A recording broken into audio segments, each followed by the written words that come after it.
Hi guys, so it was my birthday recently, so I took advantage of the situation and I bought a lot of books. I've also not done a book haul for a very long time, so I have lots and lots of books to show you that I have hauled in the past 2 months or so.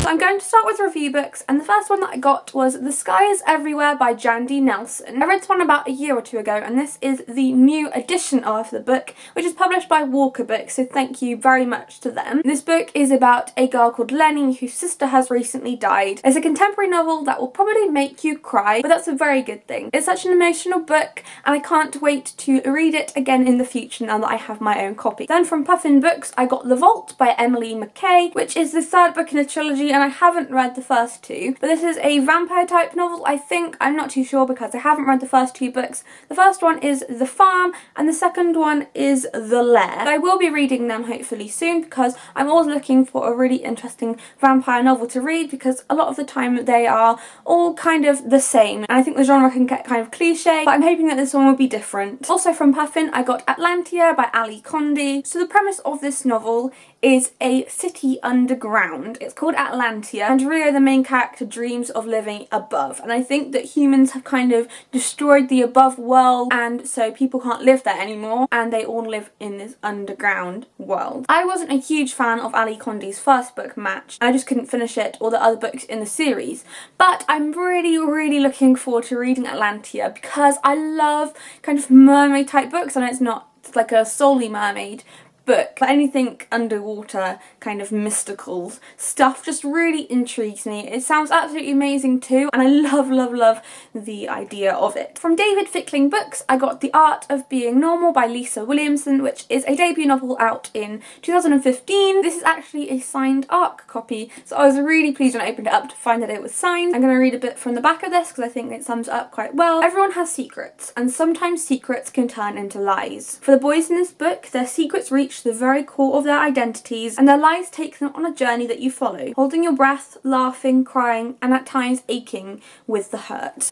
I'm so excited to read this. I know that lots and lots of people are really enjoying it, and it's one of the UK YA debuts of next year that everyone will be talking about. Thank you so much to David Fickling Books for sending me a copy. From Nosy Crow, I got The Beneath by S.C. Ransom. Sue is also the author of the Small Blue Thing series, which I haven't read yet, but I've heard a lot of good things about. This is about an underground community with a charismatic leader who also has an evil plan. When the main character Lily finds herself caught up in this underground conspiracy, she learns that there is a horrific truth. This is out on the 4th of March and I really can't wait to read it. If you've been around on Twitter lately, you may have seen some of the things going on with this book. It has one of the best campaigns I have ever seen in a book. It's just completely amazed me. It is The Fire Sermon by Francesca Haig. So this is about two groups of people, alphas and omegas. I got the omega copy and my twin was Charlie from Charlie Reads. So the alphas are perfect and the omegas are mutated, and you are two halves of the same whole.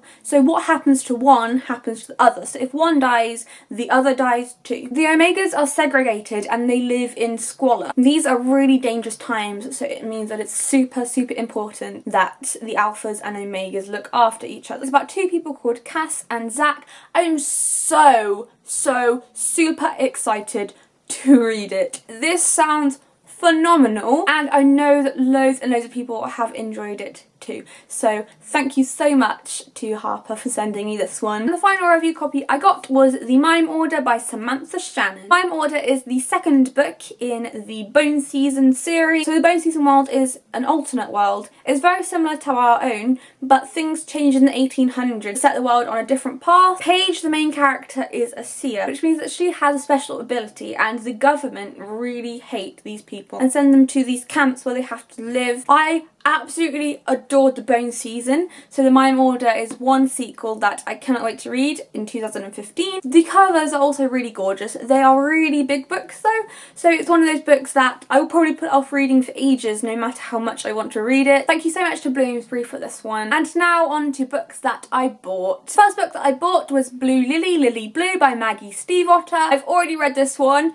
It was absolutely amazing. It blew me away. This is the third book in the Raven Cycle series. The series starts with the Raven Boys and then the Dream Thieves and then this one. It's a 4-part series, which means that this is the second to last installment and I have to wait a year to read the last one, and that year will go so slowly. I love this book so much. The series is amazing. Maggie Stiefvater is amazing. She's never written a bad book. I love everything by her, so I'm not going to go into too much detail because it is the third book in the series. Basically, just pick it up. Then one that I've had on my wish list for a while, it is Uglies by Scott Westerfeld. When you reach 16 in the Uglies world, you become a pretty. And the main character, Tally, will be 16 in a few weeks, but her friend isn't too sure that she wants to become a pretty. So her friend then runs away and Tally learns about a new side of the Uglies world that she has never seen before. Oh my god, the postman just came.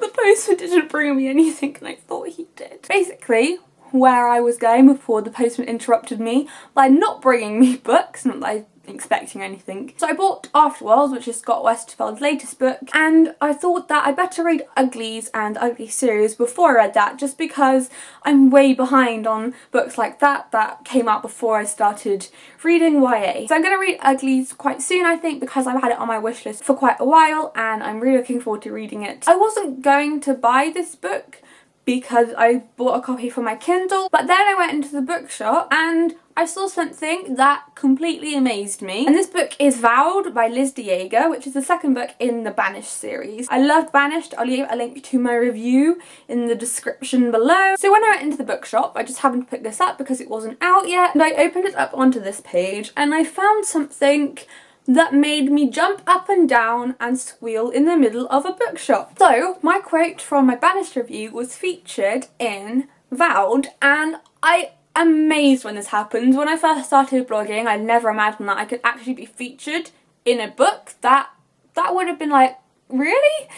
But I was, and just made my November completely. So I have a bit of an obsession with this blog called Books of Amber. I can't visit Amber's blog without buying a book that's featured on there. It's kind of weird. I can visit loads of blogs and just be like, I really like that, I'll add that to my wish list. But with Amber's blog, I have to go out and buy the book straight away. So that book is Tiger Lily by Jodi Lynn Anderson. This is based on Peter Pan by J.M. Barrie, which I haven't watched and I haven't read. Hashtag book nerd confessions. Then I went to Mr. B's Emporium in Bath a week or two ago and I saw this book that I'm going to feature now and I didn't buy it. Then I went back a week later and I couldn't resist because it's so gorgeous, and it is The Ghost of Heaven by Marcus Sedgwick. There's something really unusual about this book. It's written in 4 parts and you can read the parts in any order. That is book writing at its best. It has really gorgeous sprayed edges and my copy is signed. And the final book that I bought was Apple and Rain by Sarah Crossan. I love The Weight of Water by the same author, which I'm hopefully going to be rereading sometime soon because I loved it so much. And I love the cover of this book. It's one that I really do think I'll be recommending a lot. Sarah Crossan is a brilliant